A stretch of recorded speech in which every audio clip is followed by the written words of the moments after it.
নমস্কার। আজ ক্লাস হবে শুধুমাত্র ভাবার্থের উপরে। ভাবার্থ যখন করা হবে, সলভ যখন করতে হবে, তখন আমাদের মাথায় কয়েকটা বিষয় রাখতে হবে। প্রথমত, যা ওয়ার্ড লিমিট রয়েছে, এখানে যা ওয়ার্ড লিমিট রয়েছে, চেষ্টা করতে হবে সবসময় তার 1/3 উত্তরটা সলভ করার, অর্থাৎ 1/3 শব্দে উত্তরটা লিখতে হবে। মোট যে প্রশ্নটাতে যা ওয়ার্ড লিমিট রয়েছে তার 1/3 লিখতে হবে। এটা যদি পুরোটা হয় তাহলে তার 1/3 লিখতে হবে। আচ্ছা, এবারে বিষয়টা হচ্ছে আমরা এখানে কয়েকটা শব্দ দেখছি, যেমন আমাদের। ঠিক আছে, আমি, এই যে বিষয়গুলো রয়েছে, এই বিষয়গুলো অর্থাৎ এটাকে আমরা যদি বাংলায় পুরুষ পড়ি তাহলে আমরা বলবো উত্তম পুরুষ। আমি, আমরা, তুমি, তোমরা, সে, তাহারা, এগুলো পুরুষের মধ্যে পড়ে। আমি, আমরা যেমন উত্তম পুরুষ, তুমি, তোমরা মধ্যম পুরুষ। তো এই যে জায়গাগুলো, এগুলোকে অ্যাভয়েড করতে হবে, বাদ দিতে হবে। অ্যান্ড তারপরে যেটা বলবো, সবসময় উত্তর প্রথম পুরুষের উপর বেস করে হবে, নির্ভর করে হবে। আর অতিরিক্ত কোনো বর্ণনা,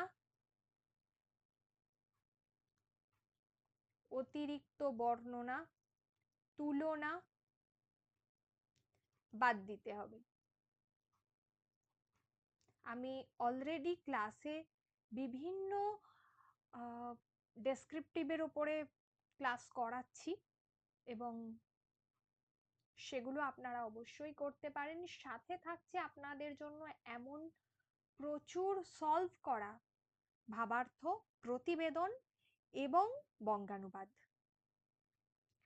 সেগুলোর জন্য অবশ্যই এবং ক্লাসের জন্য কন্ট্যাক্ট করতে হবে, কারণ মাত্র 15 জনের জন্য এই ক্লাস। 8910098404। খুব বেশি সংখ্যক আর নেওয়া পসিবল নয়, তো সুতরাং আপনারা যোগাযোগ করতে পারেন রবিবারের মধ্যেই।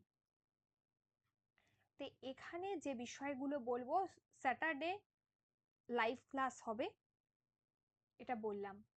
আচ্ছা, এবারে আসি যে এই যে পুরো প্যাসেজটা, যেখানে আমি বললাম অতিরিক্ত বর্ণনা, তুলনা, এগুলো বাদ দিতে হবে। ফার্স্টে একটু পড়া যাক। বলা হচ্ছে যে নরেন্দ্রনাথের স্ট্র্যাটেজি। প্রথমেই একটা কথা বলবো যে প্যাসেজটা দেখেই বোঝা যাচ্ছে যে এটা স্বামী বিবেকানন্দকে নিয়ে লেখা। নরেন্দ্রনাথের স্ট্র্যাটেজি, ধীর শান্ত মাথায় পরবর্তী পদক্ষেপ। এই মুহূর্তে আমাদের কিছু নেই, কেউ নেই, গৃহীদের ওপর কতটা নির্ভর করা যায়। প্রথমেই বলবো স্ট্র্যাটেজি শব্দটা তো বাংলা শব্দ নয়। এক কথায় আমরা বলতে পারি তাহলে তাহলে যখন আমরা প্যাসেজটা পড়ছি, উত্তরগুলো আমরা কিন্তু ভেবে নিচ্ছি, আমরা প্যাসেজের শব্দ যতটা সম্ভব অ্যাভয়েড করলেই ভালো হয়। তাহলে সেই ক্ষেত্রে কৌশল, ধীর শান্ত মাথায় পরবর্তী পদক্ষেপ। এই মুহূর্তে আমাদের কিছু নেই, কেউ নেই, গৃহীদের ওপর কতটা নির্ভর করা যায়। গৃহী শব্দটার অর্থ হলো যারা সংসার করে, অর্থাৎ সাংসারিক যারা ব্যক্তি, গৃহস্থ এক কথায় আমরা বলতে পারি। ঠিক আছে, তারা বিষয়ী, হিসেবী, এক কথায় সংসার করে, স্বাভাবিকভাবেই তাদেরকে একটু হিসাবী হয়ে থাকতে হয়। হঠকারিতা, বড় বড় কথা, হম্বিতম্বি আমাদের শোভা পায় না। এই যে আমাদের বাদ। ঠাকুরের অলৌকিক ক্ষমতা, ঠাকুর বলতে এখানে শ্রী রামকৃষ্ণের কথা বলা হয়েছে। ঠাকুরের অলৌকিক ক্ষমতা, তার উপস্থিতি যদি থাকে থাক। অলৌকিক আমরা জানি কাকে বলা হয়, বিষয়টা হলো অস্বাভাবিক, তাই তো, যেটা সকলের থাকে না। তার উপর সম্পূর্ণ নির্ভর করে হাল ছেড়ে বসে থাকলে ঠাকুরের সমস্ত স্বপ্ন শেষ হয়ে যাবে। তাহলে পুরোপুরি ঠাকুরের উপরেও নির্ভর করা যাবে না, যদি তার উপর ভরসা করা যায় তাহলে সব শেষ হয়ে যাবে, কিছুই হবে না। উদ্যানবাটিতেই যাত্রা শেষ। আমরা জানি উদ্যানবাটির কথা, কাশীপুর উদ্যানবাটির কথা। একটু কৌশলী হতে হবে বন্ধুগণ, অর্থাৎ শ্রী রামকৃষ্ণের আরো যত শিষ্য ছিল বিবেকানন্দ তাদের উদ্দেশ্যে এই কথাটি বলছেন। রামবাবুকে আমরা ক্ষিপ্ত করব না, অর্থাৎ আমরা রাগাবো না, অভিনয় করব, সহযোগিতার হাত বাড়িয়ে দেব। তার সঙ্গতি আছে, একটি উদ্যান আছে, সেটি তিনি ঠাকুরের নামে উৎসর্গ করতে প্রস্তুত। আমরা কে কোথায় থাকবো জানি না, গঙ্গার ধারে জমি সংগ্রহ আমাদের দ্বারা যদি সম্ভব না হয়, অতএব শান্ত হও, ধৈর্য ধরো। আপাতত রামদাদার বাগানেই না হয় আমরা তার পুজো করব। তাহলে এই রামবাবুর যার সঙ্গতি, মানে যার সাধ্য আছে, বোঝাই যাচ্ছে যে মানুষটা একজন তার সম্পত্তি রয়েছে বা সচ্ছল ব্যক্তি, যার অর্থ রয়েছে, সম্পদ রয়েছে, তো তিনি একটি উদ্যান রয়েছে যেটা ঠাকুরের নামে উৎসর্গ করে দেবেন, তাই তাকে রাগানোটা এই মুহূর্তে যাবে না।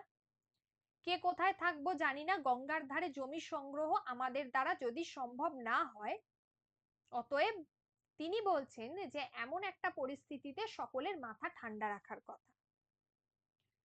ঠাকুরের পুজো কোথায় করা হবে? তাহলে পুজো করবে রামদাদার বাগানে। আমি অর্থাৎ কিনা নরেন্দ্র, অর্থাৎ কিনা স্বামী বিবেকানন্দ তো বুঝি যে তার অর্থাৎ ঠাকুরের আদর্শ মেনে জীবন গড়ে নিলেই আমাদের উদ্দেশ্য সফল হবে। তাহলে বোঝাই যাচ্ছে যে এখানে যে বিষয়টা লিড করছেন তিনি হচ্ছেন স্বামী বিবেকানন্দ। তিনি রামকৃষ্ণের আরো যে সমস্ত শিষ্যরা আছেন তাদেরকে তিনি তাদের উদ্দেশ্যে কথা বলছেন।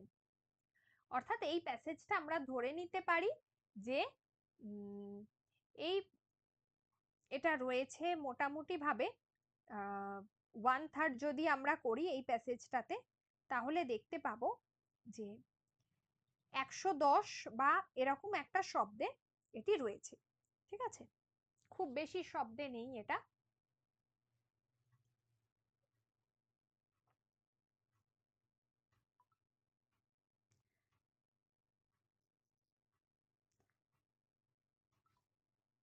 খুব বেশি শব্দে নেই এটা। তো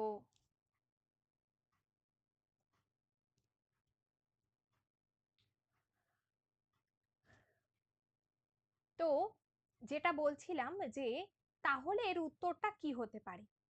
এক কথায় হচ্ছে যে নরেন্দ্রনাথের নরেন্দ্রনাথ তার বাস্তব যে বুদ্ধি, ঠিক আছে, আমাদের সবার আগে মনে রাখতে হবে যে যখন আমরা কোনো প্যাসেজ করছি তার উত্তরটা লেখার আগে তার একটা শিরোনাম করতে হবে। এখানে দেখা যাচ্ছে একটা প্রতিকূল এমন একটা পরিস্থিতি যেখানে নরেন্দ্রনাথ তার বুদ্ধিটাকে কাজে লাগাচ্ছেন, অর্থাৎ নরেন্দ্রনাথের বাস্তব বুদ্ধি বা নরেন্দ্রনাথের কৌশল ও লক্ষ্য, এত কিছু না করলেও চলবে, নরেন্দ্রনাথের বাস্তব বুদ্ধি এটা করলেও চলবে। ঠিক আছে,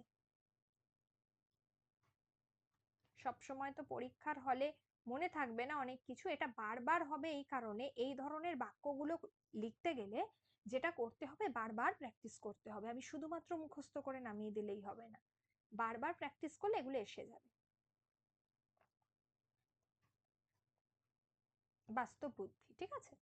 তাহলে বোঝা যাচ্ছে যে তারা একটা কোনো একটা খারাপ সময় বা ধরে নেওয়া যেতে পারে যে একটা খারাপ কিছুর মধ্যে দিয়ে যাচ্ছে, তাদের তেমন সঙ্গতি নেই। তো সেরকম আমরা পরিস্থিতিকে অবশ্যই প্রতিকূল পরিস্থিতি বলবো, তাই জন্য প্রতিকূল পরিস্থিতি দিয়ে শুরু করা হয়েছে। ফার্স্টেই একটা কথা বলেছিলাম যে অবশ্যই উত্তরটা প্রথম পুরুষে হবে, উত্তম বা মধ্যম পুরুষে হবে না, 1 নম্বর। 2 নম্বর, কোনো তুলনা থাকবে না, কোনো বর্ণনা থাকবে না। 3 নম্বর কি বলেছি, যে প্যাসেজ থেকে যতটা সম্ভব অ্যাভয়েড করব আমরা প্যাসেজের শব্দ। 4 নম্বর 1/3 লিখতে হবে। আর 5 নম্বর যেটা, সেটা হচ্ছে 108 থেকে 10 যদি হয় ওয়ার্ড লিমিট, তো 36টা থেকে 37টা ওয়ার্ডে আমাদেরকে উত্তরটা লিখতে হবে। আর 5 নম্বর যেটা বলবো সেটা হচ্ছে যে যখন আমরা ভাবার্থ লিখছি অবশ্যই একটা শিরোনাম আগে দেব, প্যাসেজটা বারবার অন্তত 2-3 বার পড়ে নেওয়ার চেষ্টা করব। তাহলে এখানে আমরা কি করলাম, আর হ্যাঁ আরেকটা বিষয় হচ্ছে ঘটনাগুলো পর পর সাজিয়ে লিখবো, আমরা কখনোই প্রথম থেকে একটু শেষ থেকে একটু এরকম করব না। প্রতিকূল পরিস্থিতিতে, তাহলে আমরা বুঝতেই পারছি, প্রথমটা দেখেই বুঝতে পারছি যে নরেন্দ্রনাথের স্ট্র্যাটেজি ধীর শান্ত মাথায় পরবর্তী পদক্ষেপ, মানে এমন একটা পরিস্থিতির মধ্যে তারা পড়েছেন যে সেই সময়ে ঠান্ডা মাথায় পদক্ষেপ নিতে হবে। অর্থাৎ কিনা প্রতিকূল পরিস্থিতিতে ভাবাবেগ বা অলৌকিকতার উপর নির্ভরশীল না হয়ে, আগেই আছে না যে ঠাকুরের এই অলৌকিক হঠকারিতা এইগুলোর উপরে বলছে এই মুহূর্তে আমাদের কিছু নেই, কেউ নেই, গৃহীদের ওপর কতটা নির্ভর করা যায়, মানে যারা সাংসারিক ব্যক্তি, অর্থাৎ এটা প্রধান উদ্দেশ্য নয়, তাই জন্য এখানে ওসব কিছু লেখা হয়নি। নরেন্দ্রনাথের স্ট্র্যাটেজিটাকে এখানে গুরুত্ব দেওয়া হয়েছে, কারণ যেহেতু তিনি স্বামী বিবেকানন্দ, তাহলে প্রতিকূল পরিস্থিতিতে কোন রকম ভাবাবেগ বা অলৌকিকতার শব্দটা কিন্তু আমাদের প্যাসেজে আছে, ঠিক আছে? এটাকে আমরা কিন্তু কেটে অবশ্যই অস্বাভাবিকটাও লিখতে পারি, যে কোনো একটা দিলেই হবে। ওপর নির্ভরশীল না হয়ে শ্রীরামকৃষ্ণের স্বপ্ন পূরণে নরেন্দ্রনাথ কি করেছেন না, তার বাস্তব বুদ্ধি, ধৈর্য এবং বজায় রাখার আহ্বান জানিয়েছেন। তিনি বলছেন যে এই সময় মাথা ঠান্ডা রাখো, ধৈর্য রাখতে পরামর্শ দিয়েছেন, বাস্তব বুদ্ধি এবং ধৈর্য। আপাত বিরোধ এড়িয়ে, কার সঙ্গে না, রামবাবুর সঙ্গে। বলছেন না তিনি এই জায়গাটাতে, এই যে বন্ধুগণকে তিনি বলেছেন যে এই হম্বি তম্বি আমাদের শোভা পায় না, বলছেন যে একটু কৌশলী হতে হবে বন্ধুগণ, রামবাবুকে আমরা ক্ষিপ্ত করব না, অর্থাৎ রামবাবুকে আমরা এখন রাগিয়ে দেব না। সাময়িকভাবে আপাত বিরোধ এড়িয়ে, মানে কিছুদিনের জন্য রামবাবুর উদ্যানবাটিকে কেন্দ্র করেই তাদেরকে কি করতে হবে, সঙ্গবদ্ধ হতে হবে। অর্থাৎ এইটা যদি আমরা করি, যদি তারা সঙ্গবদ্ধ হন, সঙ্গবদ্ধ শব্দটা দেওয়া যেতে পারে যদি আমরা এক হই, ঠিক আছে? তাহলে এক হওয়া কথাটার অর্থ কি হবে, ঐক্যবদ্ধ হওয়া, এটাও দেওয়া যেতে পারে, ঠিক আছে? ঐক্যবদ্ধ দিলে, এক ঐক্যবদ্ধ হওয়া কেন্দ্র করেই তাদের ঐক্যবদ্ধ হওয়া এবং ঠাকুরের আদর্শে জীবন গড়াই মূল লক্ষ্য। ঠাকুরের আদর্শে হতে পারে, আদর্শ শব্দটা ওখানে আছে, মতাদর্শ শব্দটাও আমরা ব্যবহার করতে পারি, ঠিক আছে? এগুলো নিয়ে ক্লাসে আরো বেশি করে বিস্তৃত আলোচনা করা হবে, শুধু আমি বললাম যে দেখুন প্রত্যেকটা যে ঘটনা হলো, প্রথমে স্ট্র্যাটেজির পার্টটা থেকে নেওয়া হলো, তারপরে ঠাকুরের এই যে অলৌকিক ক্ষমতা এইগুলোর উপর নির্ভর না করে কি করা হলো, যে আমরা এই সময় আমাদেরকে কৌশলী হতে হবে, একটু বিষয় বাস্তব বুদ্ধি সম্পন্ন হতে হবে, এবং তারপর কোনোভাবেই রামবাবুকে ক্ষিপ্ত করব না, অর্থাৎ রামবাবুর কিছুদিনের জন্য, কিছু সময়ের জন্য, আপাত কিছুটা সময়ের জন্য রামবাবুকে না রাগিয়ে কি করা হবে, তার কথাই মেনে নেওয়া হবে, তাই তো? অর্থাৎ কি না, ধৈর্য রাখতে হবে, রামবাবুর এই যে উদ্যান বাটি তাকে কেন্দ্র করেই ঐক্যবদ্ধ হতে হবে, যেহেতু তিনি বলেছেন তার জমিও আছে, তার কিছুটা সম্পদও আছে, তিনি বিত্তশালী মানুষ সমাজের। আর লাস্ট ওয়ান হচ্ছে এইভাবে যদি আমরা চলি, অর্থাৎ নরেন্দ্র তিনি তার অন্যান্য বন্ধুদেরকে বলছেন যে এইভাবে চললেই, অর্থাৎ তবেই কিন্তু ঠাকুরের মতাদর্শে জীবন গড়ে তোলা সম্ভব হবে। এই হলো পুরো প্যাসেজটা, শিরোনাম এবং এই বিষয়গুলো মাথায় রাখতে হবে যখন ভাবার্থ লিখতে হবে। ওকে, আজকে তাহলে এই পর্যন্ত। আবার আমরা পরবর্তী একটা কোনো ক্লাসে একটা অন্য কোনো টপিক ডিসকাস করব।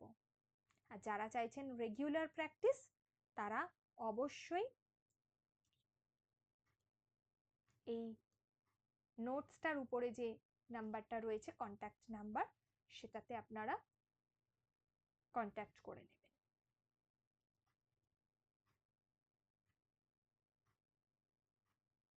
ধন্যবাদ।